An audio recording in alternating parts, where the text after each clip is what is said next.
Assalamualaikum warahmatullahi wabarakatuh. Bismillahirrahmanirrahim.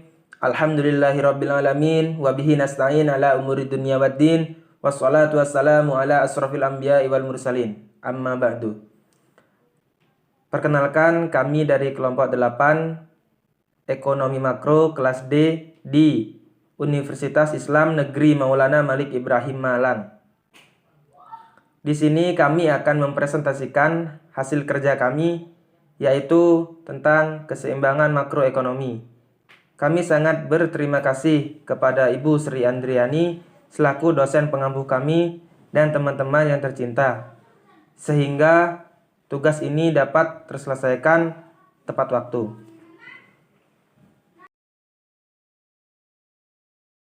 Baiklah, untuk yang pertama, pengertian. Dalam konteks ekonomi makro, keseimbangan yang dimaksud adalah keseimbangan pasar yang terjadi ketika agregat demand atau AD bertemu dengan agregat supply atau AS. Dimulai dengan keseimbangan pada dasar yang sederhana sampai pada bentuk yang kompleks.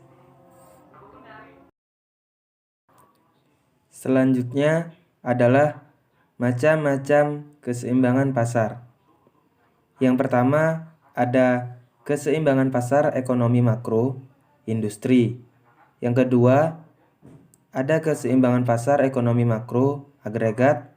Dan yang ketiga ada keseimbangan pasar ekonomi makro, adanya uang dalam perekonomian. Baik, selanjutnya dalam pembentukan agregat demand ada dua keseimbangan pasar yang menentukan, yaitu keseimbangan pasar uang dan keseimbangan pasar barang dan jasa. Yang pertama adalah keseimbangan pasar uang, kurva LM.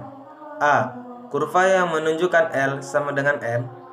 Kurva LM menunjukkan L sama dengan M, di mana L sama dengan jumlah likuiditas atau uang dalam perekonomian yang diedarkan oleh bank sentral.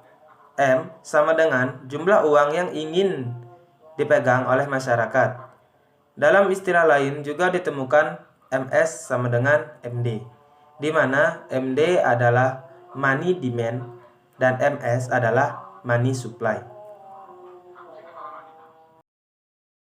Kemudian B, kurva yang menunjukkan hubungan uang dan pendapatan. Kurva yang menunjukkan hubungan uang dan pendapatan, semakin kaya orang, maka semakin besar pula keinginannya memegang uang untuk melakukan transaksi. Sebaliknya, semakin miskin orang, semakin kecil jumlah uang yang ingin dipegangnya. Money demand merupakan porsi tertentu dari kekayaan. Bila Y besar, maka MD atau TR besar. Bila Y kecil, maka MD atau TR kecil. Porsi itu sendiri disimbolkan dengan K yang relatif dari waktu ke waktu. Selanjutnya yaitu kurva yang menunjukkan hubungan uang dan tingkat bunga. Semakin tinggi bunga, semakin orang tertarik menyimpan uangnya dalam deposito di bank konvensional. Dalam konteks lain, semakin tinggi bunga obligasi, semakin orang tertarik membeli obligasi konvensional. Bila orang meningkatkan simpanan uangnya dalam bentuk deposito di bank konvensional atau membeli obligasi konvensional, maka semakin sedikit uang yang tersedia baginya untuk melakukan spekulasi berjual beli saham di pasar saham. Selanjutnya yaitu keseimbangan pasar barang. Yang pertama yaitu kurva yang menunjukkan IS. Kurva IS adalah suatu kurva yang menjelaskan hubungan antara berbagai tingkat bunga R dengan pendapatan nasional keseimbangan Y, di mana pasar barang pada posisi keseimbangan. Dengan demikian, kurva IS menunjukkan keseimbangan di pasar barang. Keseimbangan pasar barang digambarkan oleh kurva IS. Sesuai dengan namanya, kurva IS menunjukkan I sama dengan S, di mana I merupakan investasi dan S adalah saving atau tabungan. Dalam ekonomi makro dibahas bahwa pendapatan yang diterima dapat digunakan sebagian untuk konsumsi dan sebagian lain untuk disimpan.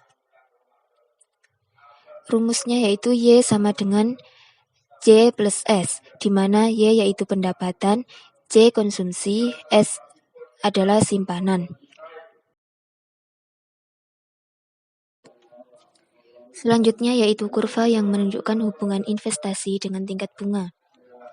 Hubungan antara investasi dengan tingkat bunga dilatar belakangi oleh praktik yang lazim dilakukan, yaitu meminjam kredit dari bank konvensional untuk melakukan investasi. Semakin tinggi bunga, semakin sedikit jumlah kredit yang mau dipinjam oleh masyarakat dari bank konvensional. Berarti semakin sedikit investasi yang terjadi. Kemudian kurva yang menunjukkan hubungan tabungan dengan pendapatan.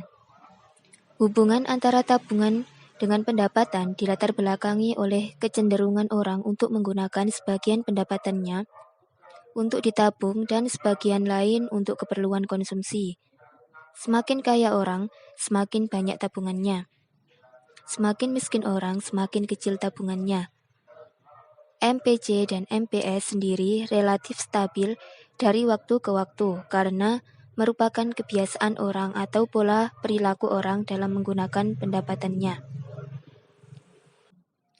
Adapun kurva ISLM terlihat pada gambar 1 berikut ini.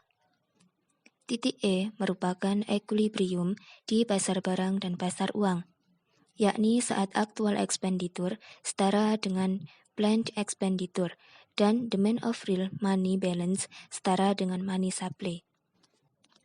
Selanjutnya yaitu keseimbangan ekonomi makro dalam perspektif Islam. Ekonomi Islam, bunga tidak diperlakukan, sehingga keseimbangan di pasar barang pada ekonomi Islam ini sangat berbeda dengan keseimbangan pasar barang pada sistem ekonomi konvensional. Spekulasi tidak ada dalam ekonomi Islam, yang ada hanyalah motif transaksi dan berjaga-jaga. Sehingga permintaan uang dalam ekonomi Islam berhubungan dengan tingkat pendapatan. Besarnya persediaan uang tunai akan berhubungan dengan tingkat pendapatan dan frekuensi pengeluaran. Sekian presentasi dari kami. Terima kasih atas perhatiannya. Semoga bermanfaat. Kurang lebihnya kami mohon maaf. Wassalamualaikum warahmatullahi wabarakatuh.